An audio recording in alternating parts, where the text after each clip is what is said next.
설명해 주시기 원합니다. 기도하겠습니다. 여러분이 목사님을 뵈니 하나님의 얼굴을 뵌 것 같습니다. 아멘. 예, 높아심일지 모르지만 지금 코로나 여름철에 코로나가 좀 더 확산되는 이유 중 하나는 그 에어컨 때문이라고 합니다.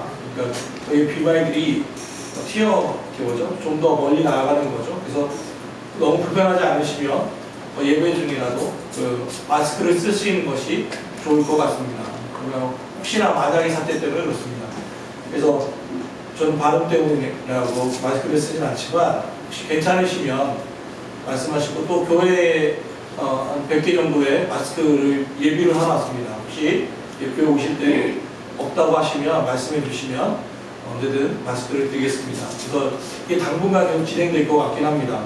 그리고 아시는 것처럼 이 코로나 때문에 제일 걱정하는 것이 저희 에어컨을 통한 확산 때문에 제가 걱정했는데 효과가 그래도 마스크를 쓰면 그 차단 효과가 상당히 높다는 이야기 들었습니다. 그래서 아마 마스크 예배 중에 마스크 쓰라는 건 제가 처음 얘기하는 것 같은데 그런 의미에서 그렇게 하시는 것이 좋을 것 같습니다. 왜냐하면 교회를 향해서도 예배 중에는 확산하는 그 예가 없지만 소모임이나 이런 데서 좀 확산되는 추세이긴 하거든요. 그래서 높아지는 말씀드립니다. 오늘 하나님께서 우리에게 주신 말씀은 출애굽기 13장 17절부터 22절의 말씀으로 구름기둥과 불기둥이라는 제목으로 하나님의 말씀을 선포합니다. 오늘 몇 주절이죠. 저희는 제가 어떤 교회 어떤 그 결혼식에 주례를 할 때는 원칙이 하나 있습니다. 뭐냐면 저한테 결혼 예비 교육을 받아야만 합니다. 3개월 정도 한 달에 한 번 정도씩 만나서 한 3-4시간 정도 계속 교육을 받습니다. 제가 내는 수치가 하나 있습니다. 이거는 원칙입니다.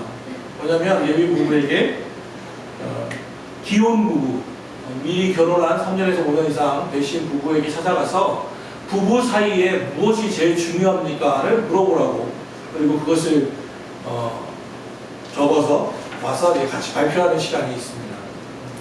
했죠? 이번 부부도 아마 했던 것 같은데.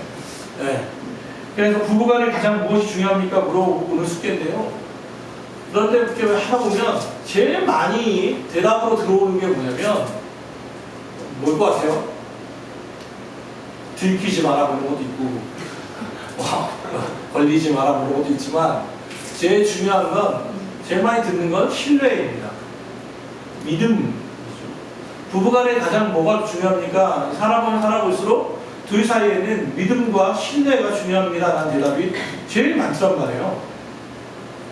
한 예로 늦게 귀가하는 한 남편 또는 아내가 있다고 칩시다.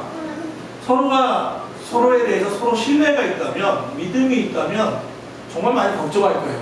왜냐하면 너무 늦게 오니까 혹시나 사고가 있는 것은 아닐까, 오다가 무슨 일이 있었던 것은 아닐까 걱정하고 근심할 거예요. 그러면서도 한편으로는 그러겠죠.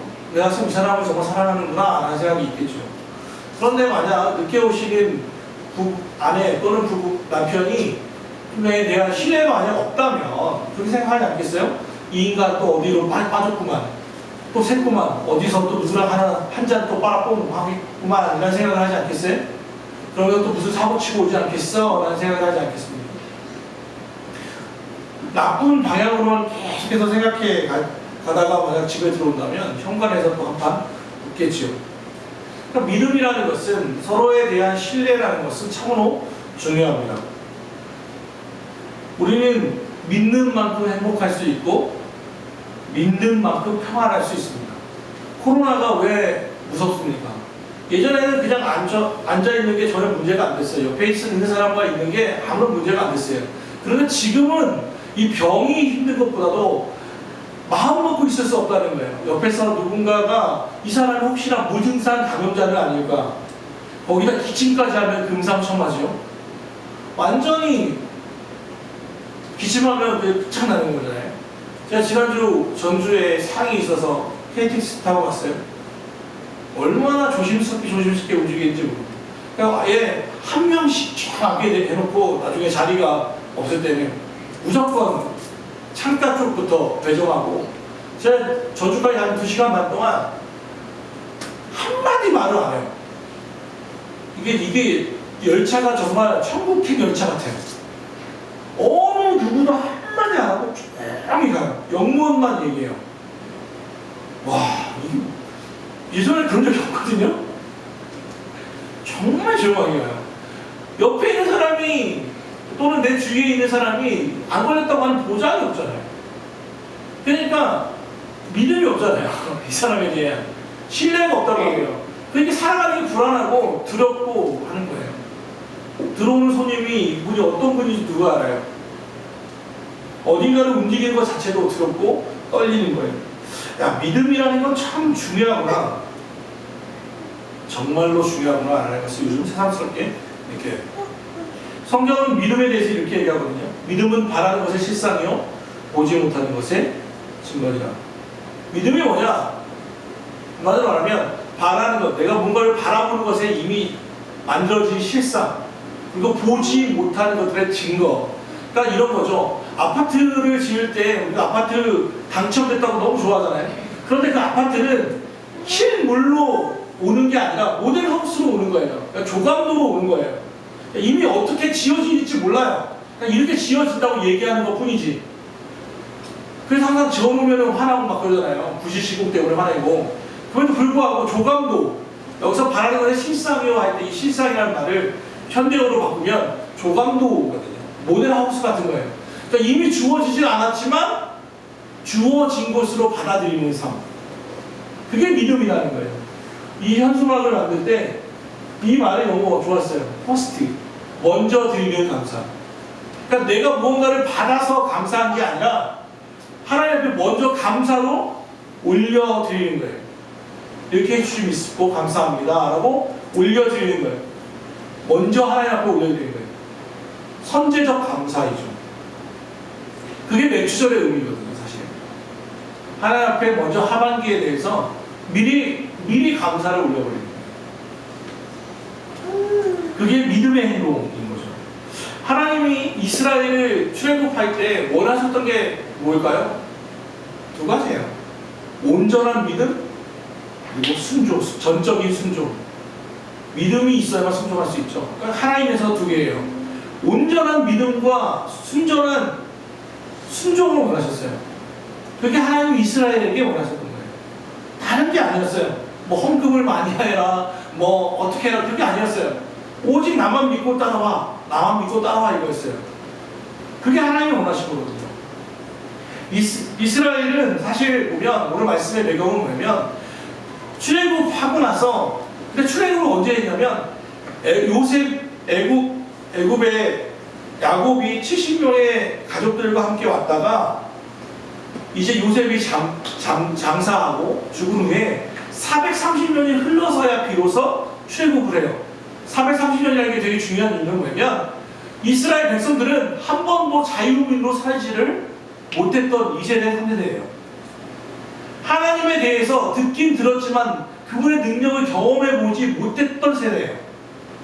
그들은 노예 생활로 그냥 유정히 살고 있었던 사람들이죠. 듣기는 들었어요. 야, 우리 백성은 원래 애굽이 우리 고향이 아니고 가나안 땅이 우리 고향이야. 아브라함이 살던 땅이야. 언젠가 하나님이 우리를 이 애굽에서 벗어나게 해주시겠대. 적과 꿀이 흐르는 땅으로 흘러내게 하신대. 엑소더스 탈출하게 만드신대. 라는 말은 듣기는 들었어요. 그런데 여전히 그들은 일상생활 속에서 노예생활로 살고 있었죠. 그리고 430년이 흘렀을 때 모세라고 하는 사람이 나타나서 드디어 이들에게 준비해라. 이제 적과 꿀이 흐르는 땅 가나안으로 갈 거야 라고 얘기했어요. 당연히 믿지 않죠. 듣긴 들었지만 그들은 믿음이 없어요. 그래서 하나님이 하신 게 뭐냐면 10가지 재앙을 애굽에 내리는 거예요. 10가지 재앙의 목적은 두 가지입니다. 첫째, 바로에 대한 경고예요. 그들을 내보내지 않는 강팍한 바로에게 경고하기 위해서 10가지 재앙을 나타냈어요. 또 하나는 뭐냐면 제일 중요한 건 이스라엘 백성들에게 말로만 들었던 하나님의 능력이 무엇인지를 보여주는 거였어요. 그래서 나일강을 피로 바꾸기도 하고 개구리 떼가 완전히 뒤집어버리기도 하고 우박을 내리기도 하고 제일 마지막 10번째가 뭐예요? 예수님의 하나님의 말씀만 들으면, 말씀대로 순종하면, 어린 양의 피를 문설주에 바르면 사망이 뛰어넘고 패스오버. 하나님의 말씀을 듣지 않고 순종하지 않으면 누구든 예외 없이 첫째 아들이 다 죽는 재앙을 내린다. 거기에는 이스라엘이든 애굽인이든 구별하지 않고 누구든 말씀에 순종하고 피를 받으며 사는 거고, 피가 없으면 죽는다라고 하는 제일 마지막 재앙으로 나가는 거예요. 그리고 그것들을 경험했죠. 야, 하나님 말씀에 순종하면 사는구나, 불순종하면 죽는구나 라는 걸 이스라엘 백성들이 배웠어요. 그리고 약 200만 명이 드디어 애굽에서 나와서 가는데 앞에는 홍해가, 그 뒤에는 이 정신 차린 바로가 900승의 탱크를 몰고 쫓아오고 있는 거죠. 그 상황에서 오늘 말씀이 주어져요. 사랑하는 여러분, 예전에는 애굽을 비롯한 그 고대 왕국들의 전쟁을 할 때 보면, 우리나라도 그렇지만 군대가 행군을 하잖아요. 행군을 할 때 앞에 있는 선두가 어디를 가고 있는지를 어떻게 알 수 있을까요? 길이 뭐 1km, 2km 쭉 늘어날 거 아니에요. 그러면 앞에 있는 선두가 어디를 향해서 가고 있는지를 어떻게 알아요? 모르잖아요. 볼 수 있는 건 앞에 있는 사람의 뒤통수와 발꿈치밖에 못 보거든요. 그럼 어떻게 가느냐? 고대 왕국에서는 그렇게 했어요. 맨 앞에 선두가 갈 때 옆에 수레 하나가 수레를 끌고 가는 거예요. 그리고 그 항아리를 놓고 거기서 불을 떼요. 그러면 연기가 오르죠.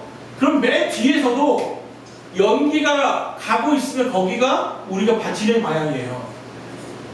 밤에는 큰 항아리를 놔서 거기가 불이 붙으면 그 불꽃을 보고, 아, 저기가 우리가 가야 하는 지향점이구나 하는 것을 알았어요. 그래서 알렉산더의 그 전복 기록을 보면 알렉산더도 이렇게 했거든요. 자기 옆에 신성하고 영원한 불이라고 해서 큰 항아리를 놔두고는 거기서 불을 붙이고 다녔대요. 전복하러 다닐 때. 그래서 우리가 어디를 향해서 가고 있는지를 보고 가는 거예요. 그런데 오늘 말씀에 보면 이스라엘 백성은 이런 인위적으로 만든 항아리가 아니라 하나님이 선제적으로 먼저 주신 게 있어요. 구름 기둥과 불 기둥이에요. 오늘 말씀 21절과 22절 한번 읽어볼까요? 21절, 22절 같이 읽습니다. 시작. 여호와께서 그들에게서 가시며 낮에는 구름 기둥으로 그들의 길을 인도하시고 밤에는 불 기둥을 그들에게 비추사 낮이나 밤이나 진행하게 하시니 낮에는 구름 기둥, 밤에는 불 기둥이 백성 앞에서 떠나지 아니하리라. 여호와께서 그들 앞에서 나아가고 계셨대요. 그 뭘로? 밤에는, 낮에는 구름 기둥으로 그들을 인도하시고 밤에는 불 기둥을 보여주셨다는 거예요. 제가 예전에 몽골에 한 3번 정도 간 적이 있어요. 몽골을 가면 대부분 여러분 이때쯤 가면 다들 전 국민이 선글라스를 끼는 국가예요. 왜냐면 15분 이상 하면 눈이 따가워가지고 모든 사람이 선글라스 보기 필수품이에요. 사치품이 아니라. 그런데 무척 덥죠. 덥기도 한데 재밌는 건 뭐냐면 그늘에 들어가면 시원해요. 밖에 나오면 정말 살이 타는 것 같아요. 그런데 재밌는 건 몽골 사람들이 우리나라에 많이 들어와 있잖아요. 우리나라 더위를 너무 못 참겠대요. 내가 볼 때 몽골이 더 덥거든요. 근데 이유가 뭐냐고 그랬더니 우리는 온도는 좀 낮은데 습해가지고 이 습기와 함께 오니까 짜증이 나고 축축해가지고 이 더위를 적응을 못하겠대요. 자기 몽골에 있을 때는 그냥 어느 지붕 밑에나 나무 밑에만 들어가도 그냥 시원했는데 여기는 그런 게 없대요. 어디 들어가도 덥대요. 그런 이야기를 한 적이 있어요. 오늘 그걸 제가 경험해보면서 느낀 게 뭐냐면 구름 기둥이 뭐냐면 몽골에 있을 때 여기 납작한 구름이 하나 있는데 한 몇 평인지 뭐 이런 하여튼 되게 넓은 구름 기둥이 하나가 딱 있어요. 이게 소낙빛 구름처럼 움직이거든요. 나무 그늘에도 있지만 광야잖아요. 몽골은 이 구름 밑에만 있어도 시원한 거예요. 구름 밑에만 있어도. 그걸 제가 경험해봤어요. 그래서 이 말씀이 뭔지를 알겠더라고요. 예전에 그래서 제가 성길원 교회 이봉준 장로님이라는 분이 사진 찍으신 분인데 그분이 그 사진 몽골에서 사진 찍어가지고 기획전 한 적이 있어요. 그중 하나가 구름 기둥이라고 하는 사진이었거든요. 보면은 구름 하나가 정말 신기하게도 요만한데 여기가 딱 구름이 떠 있는 밑에 쪽은 다 그늘이에요. 거기 사람들 양이나 이런 게 옹기종기 모여 있는 모습이 구름 기둥이다라고 해서 사진을 찍었던 걸 제가 기억해요. 하나님께서 뭐라고 하시냐면 낮에는 불기둥 그러면 다 타 죽어요. 낮에는 구름기둥, 밤에는 불기둥. 광야의 그 밤의 추위를 불기둥으로 지키시는 거예요. 이건 달라고 한 게 아니라 하나님이 선제적으로 먼저 주신 거예요. 내가 너희와 함께 한다는 증거로 하나님이 먼저 주셨어요. 그리고 이거는 움직여요. 오늘 홍해 앞에 딱 나타났을 때 불기둥은 앞에서 막 가다가 애국 군대가 쳐들어오니까 갑자기 불기둥이 뒤로 가서 애국 군대로부터 보호하기 위해서 거기에 불기둥이 있으니까 이 애국의 군대가 쳐들어오지 못하고 멈추는 거예요. 어떤 시간을 버는 거냐면 홍해가 갈라지는 시간을 버는 게 바로 불기둥이었어요. 그래서 이 구름기둥과 불기둥의 상징은 뭐냐면 인도하신다는 상징이며 보호해 주신다는 상징이에요. 그게 구름기둥과 불기둥이었어요. 하나님은 여전히 지난 상반기에 우리를 인도해 주셨고 보호해 주셨어요. 그런데 문제가 있어요. 17절로 다시 넘어갑시다. 자, 17절 한번 읽어봐요. 자, 시작. 바로가 백성을 보낸 후에 블레셋 사람의 땅의 길을 닦아올지라도 하나님이 그들을 그로 인도하지 않으셨으니 이는 하나님이 말씀하시기를 이 백성이 전쟁을 하게 되면 마음을 돌이켜 애굽으로 돌아갈까 하였습니다. 하나님은 여전히 우리의 삶을 인도하시고 보호해 주시는데 문제가 있어요. 우리의 생각대로 인도하지 않는다는 거예요. 바로가 백성을 보내고 이제 애굽에서 출애굽했는데 출애굽하고 엑소더스하고 이제 적과 꿀이 흐르는 땅 가나안 땅으로 직진하는 거예요. 근데 거기는 뭐가 있냐면 직진하는 그 길에는 블레셋 땅이 있어요. 그 여기만 직진하면 14일밖에 걸리지 않아요. 아주 가까운 길이에요. 그냥 가면 돼요. 이게 고속도로예요. 고속도로. 그런데 하나님이 이 고속도로를 인도하지 않으시고 그 길로 인도하지 않으셨으니 라고 했어요. 이 블레셋 사람의 땅의 길은 가까워요. 이 길로만 가면 돼요. 이게 고속도로야. 빨리 갈 수 있어. 그런데 하나님이 그 길로 인도하지 않았대요. 오히려 광야의 길로, 길 험한 길로, 없는 길로 인도하셨다는 거예요. 돌아갔다는 거예요. 돌아갔다는 거예요. 여기에 문제가 있어요. 하나님에 대한 전적인 순종과 믿음이 있으면 그 길을 갔지만 그게 내가 보는 길은 분명히 이 길로 가면 되는데 하나님이 이 길로 인도하지 않고 옆길로 가는 거예요. 옆길로. 돌아가는 길로 가는 거예요. 그때 뭐가 생기냐면 의심과 원망이 생겨요. 하나님이 맞나? 아니 이 길로만 가면 되는데 왜 굳이 돌아가시지? 우리 인생이 그렇잖아요. 우리가 생각할 때는 하나님 내가 이력서 낸 이 회사에 그냥 딱 붙여만 주시면 내 인생이 고속도로 같아요. 다 될 것 같거든요.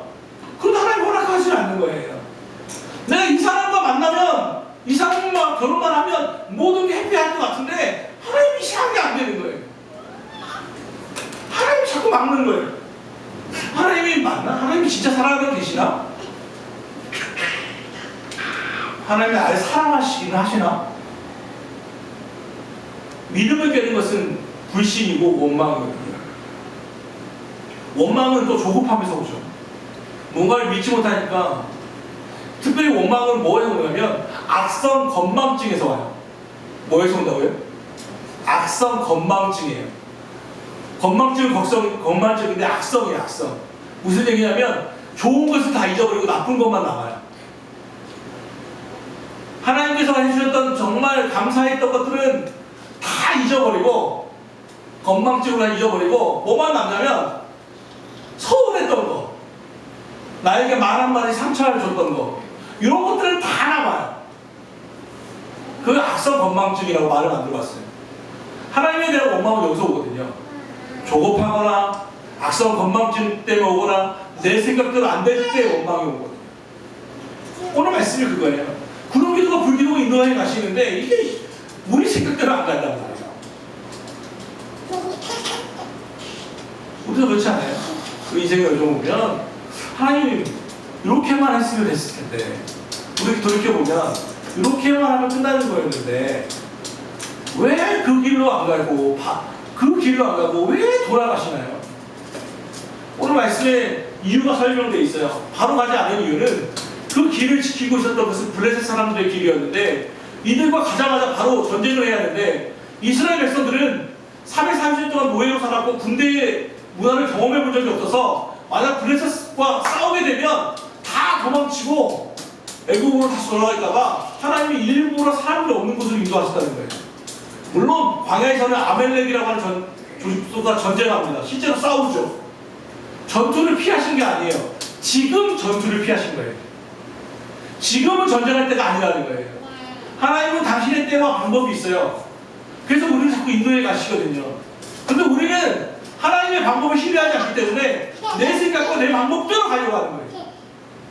거기서 충돌이 일어나게 되죠. 사랑하는 여러분 하나님에 대한 신뢰가 있으십니까? 하나님이 여전히 여러분의 삶에 간섭하시고 개입하시고 인도하시고 보호해 가시고 있다는 것에 대한 신뢰가 있으십니까? 혹시 건망증에 걸려 계시나요? 하나님은 여전히 구름 기둥과 불 기둥으로 우리의 삶을 인도해 가고 계세요. 그런데 문제는 그게 잘 보이지 않는다는 거예요.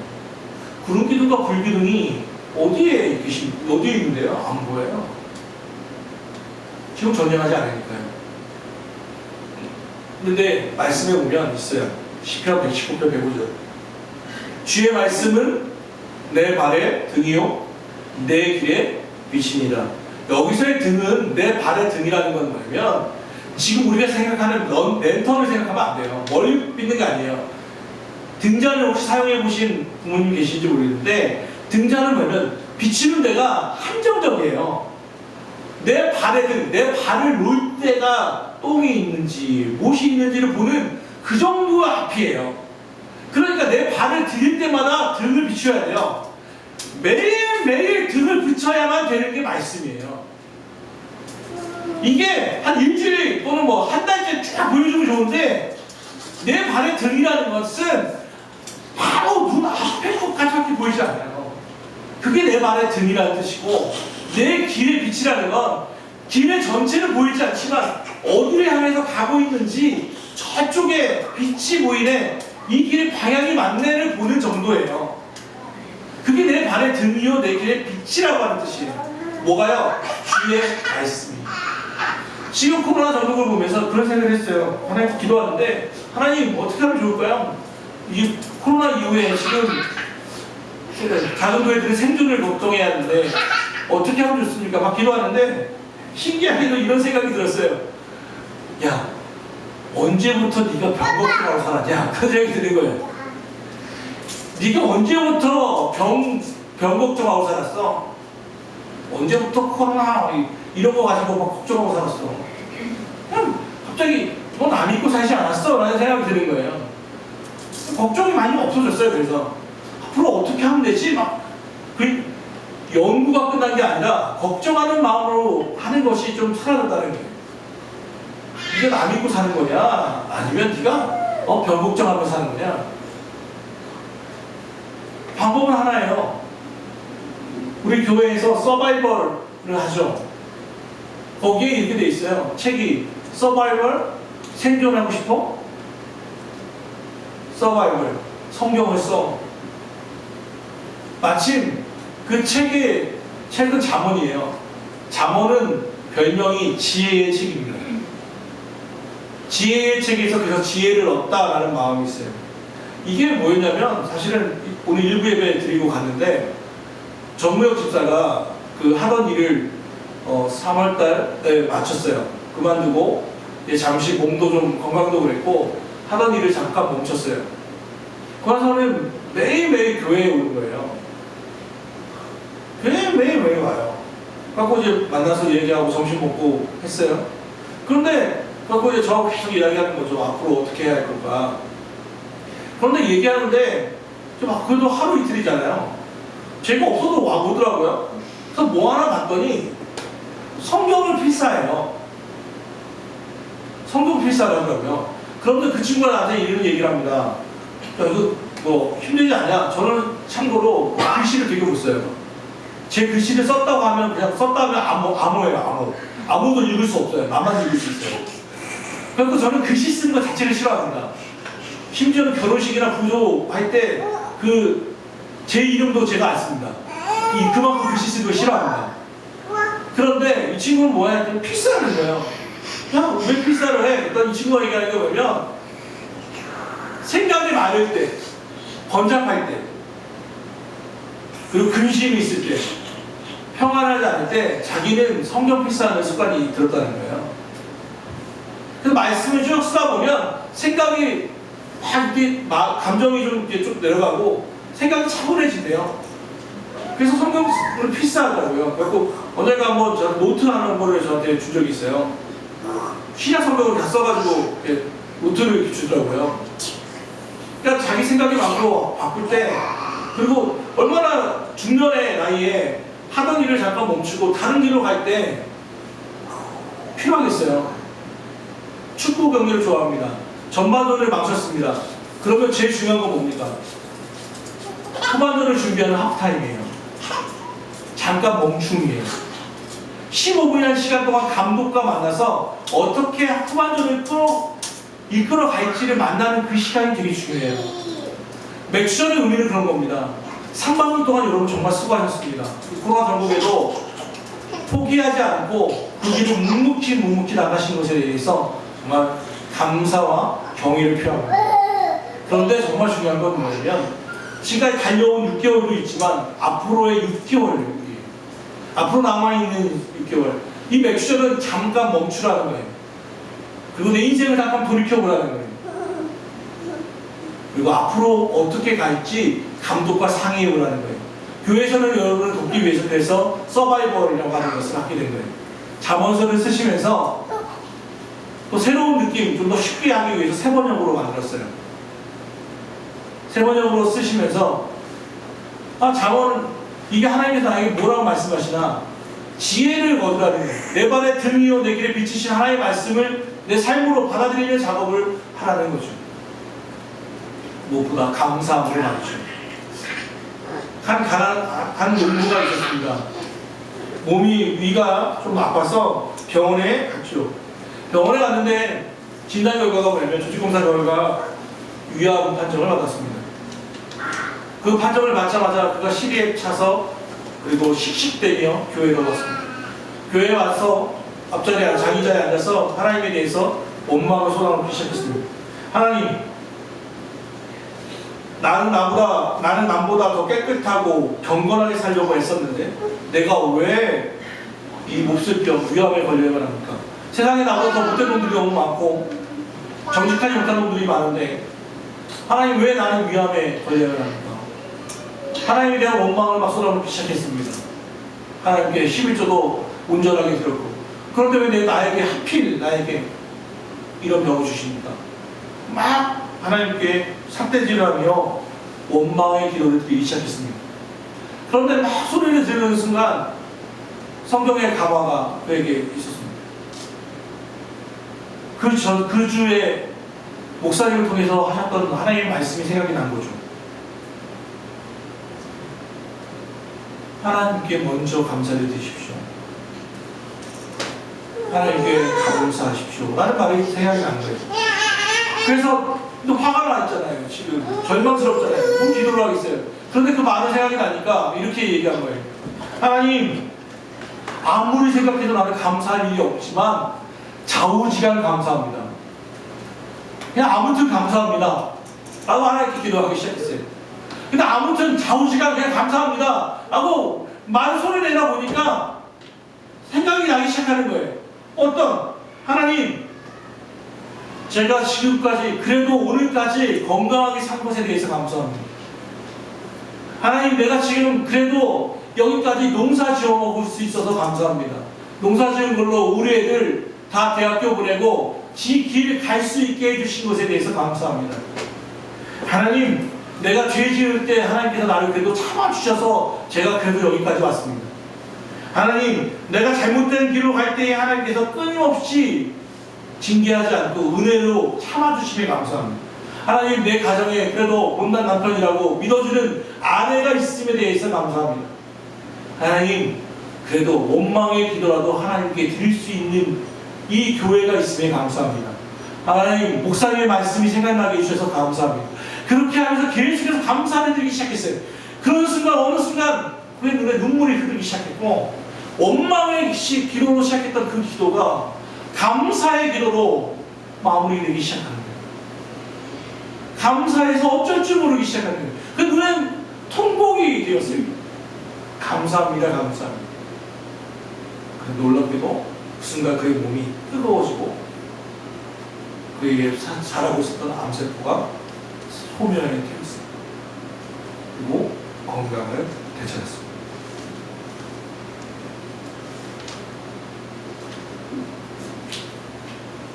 하나님은 감사는 힘이 있어요. 이 사람이 진짜 그리스도이냐 아니냐는 제가 판단하는 기준은 딱 하나입니다. 이분이 11조를 얼마 합니다. 주의 성수합니다. 새벽 기도를 얼만큼 드립니다. 저는 사람과 이야기해보면 그분이 진짜 그리스도인지 아닌지 어느 정도는 압니다. 뭐로 판단할 것 같아요? 제가 무슨 능력이 있었어요? 아니요.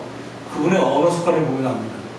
그의 입이 누군가를 판단하고 정죄하는 입이면, 원망의 입이면 아무리 좋은 걸 많이 하셔도 조금 어린아이 같은 그리스도인입니다. 그런데 그의 입이 감사로 채워져 있으면, 작은 것 하나하나에 감사하는 능력이 있으면 그는 정말 존경할 만한 그리스도인입니다. 언어 습관을 보면 됩니다. 사랑하는 여러분, 여러분의 삶에 불기둥과 구름기둥이 있음을 기억하시기 바랍니다.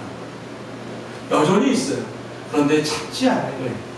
보지 않으려고 하는 거예요. 앞서 말한 것처럼 병사의 뒤통수와 앞에 그 병사의 뒤꿈치만을 보며 축 쳐져서 보니까 우리 부대가 어디를 가고 있는지 모르고 살아가는 거예요. 주의 말씀을 덮고 믿으려고 하니 믿어지지 않죠. 답답하죠. 보이지 않는 거예요. 주의 말씀은 여전히 내 말의 등이요 내 길의 빛입니다. 이번 하반기에는 무엇보다 말씀 앞에 충성스럽게 살아갈 수 있기를 바랍니다. 서바이벌합시다. 지혜의 책에서 지혜를 얻으시기 바랍니다. 그리고 그거 책들을 다 쓰시고 나면 총 한 94회, 약 3개월 이상 쓸 수 있게 되어 있습니다. 다 쓰고 나면 11월 둘째 주 우리 감사 예배 때 그 책들을 가지고 봉헌할 수 있었으면 좋겠습니다. 그리고 그것을 가지고 같이 나누는 간증의 시간을 또 가졌으면 참 좋겠습니다. 어렵고 힘든 시기입니다. 그런데 우리가 이 시기 또 그동안 어려웠던 시기로 다 이겼는데 이거 못 이기겠습니까? 하나님과 동행하며 불기둥과 불기둥이 이루어진 하나님을 신뢰하며 감사함으로 오늘도 행군해 나가는 하나님의 군대 마라임 되시기를 주 예수 그리스도로 축원합니다. 기도합시다. 하나님, 오늘 주의